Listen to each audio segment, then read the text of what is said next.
Hello, everybody, and welcome back to the YouTube channel of the New York Megaphone newspaper. I am Sander Hicks, publisher and your host, and we have a very special guest here today on our program. Her name is Amanda Litman. She's the founder, yes, good, co-founder of Run for Something, which is encouraging women nationwide to run for public office at the city and statewide level. Amanda, welcome to our YouTube channel. Thank you for having me. And just to clarify a little bit, we work with men and women, but only young people running for local office across the country. Oh, that's great. That's excellent. So that's more inclusive than I thought. That's really great. I'm going to make sure I do this on gallery view. So yeah, now we have an equal amount of image on the screen, speaking of equality. So great. Tell me, how did you get interested in politics? What was the formative moment in your youth or childhood? You know, what was it that was just like, put the fire in your heart? You know, I wish I had a single moment. For me, I don't remember a time I didn't love politics. I thought it was this sort of magical, quasi-theater, quasi-competitive, super impactful way to make a difference. So when I was in high school, I grew up outside DC. I used to knock doors for Virginia candidates. When I was a sophomore and junior, I would go to narrow pro-choice Virginia rallies. Somewhere in my childhood bedroom, I still have a lime green pro-choice Virginia t-shirt. And I went to Northwestern for college specifically because I wanted to work for Barack Obama. I wanted to be near his Chicago headquarters.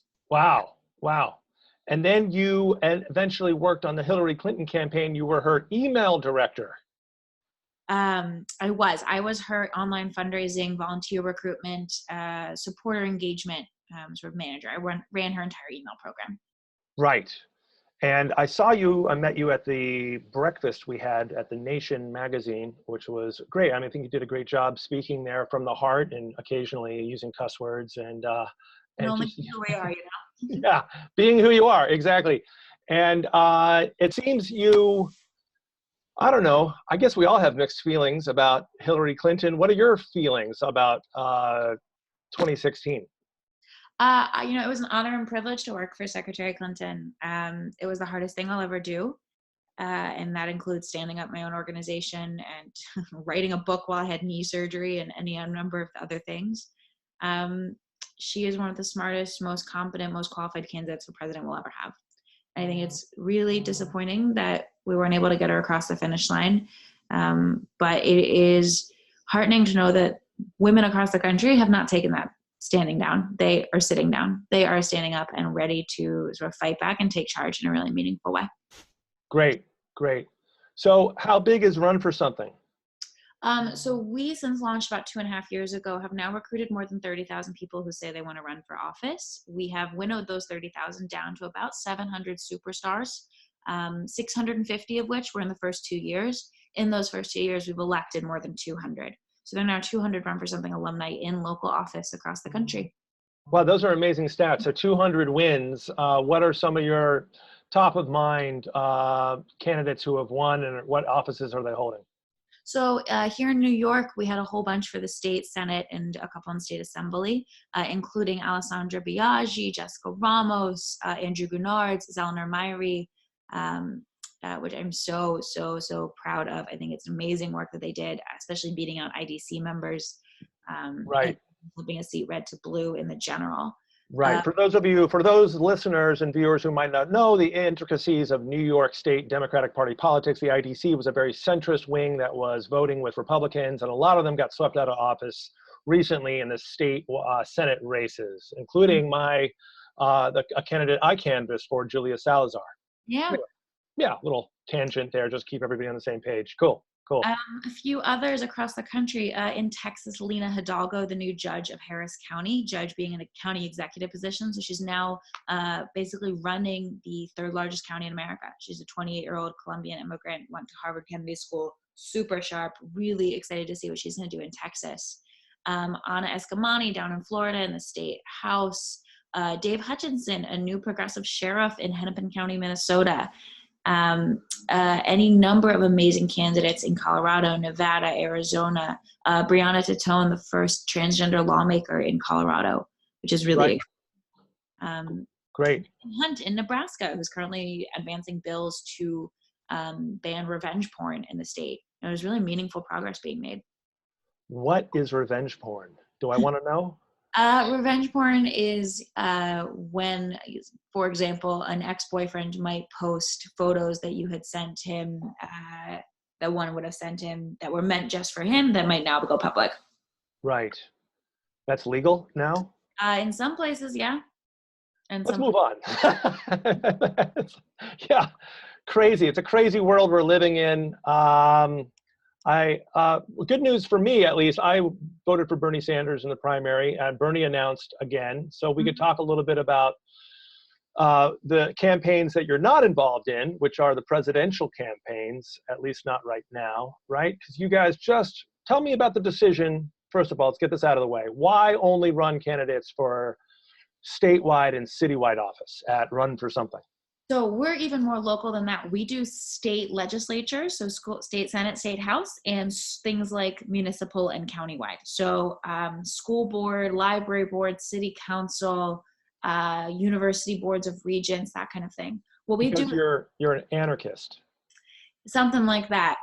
We really want to focus on the local elections because we believe that those are the places where if you are running for the first time, you really have a chance of winning. But more importantly, those levers of office really make a difference in people's lives. Right. And it just seems more pragmatic and doable, like you don't have to raise $2 million to run for US Congress, but you could really win. Totally. And even beyond that, usually the problem that you want to solve as a candidate is solved in a local office. It's solved by city councils, by school boards, by state legislatures. Right. While Congress is very important, while the White House is obviously very important, none of that matters if there aren't progressives in local office actually implementing these policies and really both acting as the leaders of progressive policymakers, but also the bulwarks against some of the worst bullshit you'll see in Washington. Great. Do you have any impressive anecdotes that will inspire young people about kind of David versus Goliath, shoestring, scrappy campaigns that ran, that like kind of like Alejandria Ocasio-Cortez beating Crowley with like 10% of the money that he raised, right? So do you have, in your elections at the more municipal or local level, some recent stories about people that put together creative campaigns and did it on a budget? Yeah. So we just last week had our first win of 2019. And I want to get these numbers right, so I'm going to pull them right up. So Jo Beth Heyman is 28 years old. She just beat a Republican oil and gas executive who raised more than $140,000 in his race for Oklahoma City Council. So this is Oklahoma City. It's a very obviously not super public transit friendly place. Jo Beth, 28 years old, raised only $18,000. She was outspent nearly about 8-1, I believe is what that math works out to. Wow. She upset him. She is an education coordinator at the Oklahoma Mental Health Association. She's also a bike advocate. She's running in what is really ultimately a generational shift in Oklahoma City. She's now only the 11th woman ever to serve on the Oklahoma City Council. She did it the old-fashioned way. She knocked doors, she talked to voters, she met them where they're at about the issues that matter to them, and she was able to eke out a win. What were the key issues that inspired voters, in your opinion? I would imagine it was primarily transit and her focus on mental health and what more the city council can do. Okay. And bike lanes in Oklahoma City, maybe. Who knows? Oklahoma City, and how can we better change the transportation around Oklahoma City? Right. That's great. I've been to Oklahoma City. Yeah, it's a tough place if you don't own a car. Yeah, it's like LA. Yeah. Right. I think, Jo Beth's race is just one illustration of the thing we have found with our candidates all across the country is that these issues are local and they really make a difference for people. It's pocketbook issues, it's healthcare, it's education, economy, and not in some abstract way like tax reform. It's in like, how am I going to get to work on time? How much is my electricity bill going to cost? Is my electricity going to be solar energy or something else? Is the water that comes out of my pipes going to be clean? Am I going to be able to rely on that and not have to think about it so I can focus on other things like taking care of my family? These kinds of races are so small, but the stakes are incredibly high. So tell me more about, you've selected 200 races. superstars. You're officially endorsing 200 candidates. What does a candidate get to So use? we have about 200 alumni who've won. We had 650 endorsed candidates in the 2017-2018 cycle, and already have about 50 for 2019. Endorsed candidates gets a range of things, as well as more broadly the pool of people that we work with. We work with basically every other group, from our revolution to Onward Together to everything in between, to make sure candidates get the resources they need. So if anybody wants help to help our candidates, we will connect them and make sure that they're doing so in an efficient and effective way. Great, that's right. Sorry, I messed that up. 200 have won, and now you're working on 2019. You already have 50 that you're working with going forward. Great, and you have the network. We'll do mentorship and coaching. So we have a network of about 500 mentors who help candidates one-on-one, everything from Facebook ads to speech writing to website design to how to use the van to what do you do once you have the voter file, things like that. We also do a lot of communication, press, and for our listeners, sorry to interrupt you, but for our listeners who don't know everything about campaigns, when Amanda says the van, she's not talking about the Dodge Ram van. She's talking about the Voter Access Network, which is great software to kind of tells you, go to this store and knock on this, you ring this doorbell, and this person voted in the primaries, and they're going to vote in this primary, right? Yep, that's exactly right. It's the way that you tell which voters you should be talking to when. Very effective for Julia Salazar, too, in pretty much every campaign. So what percentage, ballpark, of your races that you are getting involved in are primary challenges against a Democratic Party incumbent versus just standard general election races? I couldn't put a hard percentage on it because we endorse both before and after primaries. I will say that we work a lot with folks running against incumbents. We've already got a handful of folks running in primaries in Virginia in 2019. We think it's really important to bring about generational change. And if the incumbent is good and is able to have a progressive record and can defend themselves to their voters, they shouldn't be concerned either way. We should trust voters to decide. Exactly. Well, great. Well, I know you've got a tight schedule today, and you're the executive director of Run for Something and co-founder. Who's your other co-founder? Just get that out of the way. He's the best. His name is Ross Morales Ricchetto. He's been working campaigns for more than a decade, and I'm very lucky to get to work with him. Oh, that's great. And how do people get in touch with you? Yes. So if you are thinking about running for office, or you want to help someone run for office, or you want to learn more about what we're doing, our website is runforsomething.net. That's right, runforsomething.net. My email, if you ever want to reach out, is just amanda@runforsomething.net. You can also follow us on social media, Twitter, Facebook, all those things. We're pretty easy to find. Great. How's that for high-tech visuals? Love it.